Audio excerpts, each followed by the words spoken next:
Dəqiqədən çox danışdı. Milli Məclisin bugünkü plenar iclasında bələdiyyələrin illik fəaliyyəti müzakirə olundu. Hesabatda əsas diqqət çəkən məqamlardan biri yerli özünü idarə etmə orqanlarının maliyyə vəziyyəti oldu.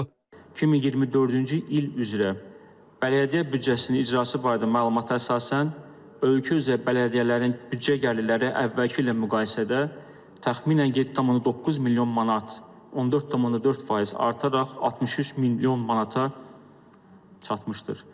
Rəqəmlər artımı göstərsə də parlamentdə əsas müzakirə mövzusu struktur islahatları oldu.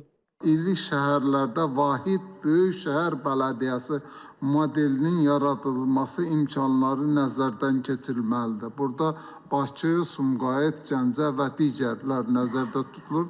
Məsəl üçün, təxminən Bakı şəhərində 45 bələdiyyə fəaliyyət göstərir. Əgər onlar birləşsə, həm xəritə məsələsi ortadan çıxacaq, həm maliyyə gəlirləri artacaqdır və vahid bələdiyyədə təmsil oluna bilər. Bələdiyyələrin illik fəaliyyətinə dair məruzəyə münasibət bildirən deputat Vüqar Bayramov isə ölkə üzrə bələdiyyələrin sayının optimallaşdırılaraq yarıya endirilməsi fikrindədir. Azərbaycanda da bələdiyyələrin sayının azaldılması və 685-dən birinci mərhələdə 300 endirilməsi daha məqsədə uyğun olardı. Çünki mərhələli şəkildə bələdiyyələrin sayının azaldılması və onların səlahiyyətlərinin genişləndirilməsinə ehtiyac var. Bir tərəfdən bələdiyyələrin sayının azaldılması xərclərə qənaət edilməsinə imkan verəcək.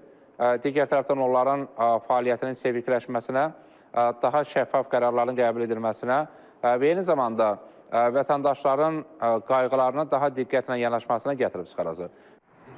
Amma ekspertlər optimallaşdırılma prosesi zamanı nəzərə alınmalı olan nüansları xatırladırlar. Azalması yaxşıdır, amma bir tərəfdən digər məsələlər də var ki, bu tərəfdə azalması ilə yanaşı deyək ki, xərclər azalırsa, gediş-gəlişlər arta bilər. Məsəl üçün, kənd bələdiyyələrinə gedib gəlmək, oralara nəzarət eləmək üçün əlavə insan resurslarına ehtiyac olacaq. O baxımdan bu fikrin üstündə daha ətraflı işləmək lazım ki, hansı bələdiyyələr daha optimal şəkildə azaldılsın. Problemlərin aradan qaldırılması üçün birləşməsi yaxşıdır və nəzarətdə də onlara müəyyən funksiyaları verməlidirlər ki, onlar biraz güclənsinlər.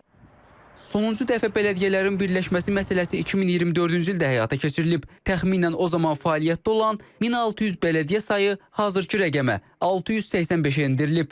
Vurğun Mədətov, Ceyhun Hüseynli, Anar Ağazadə, İTV Xəbər.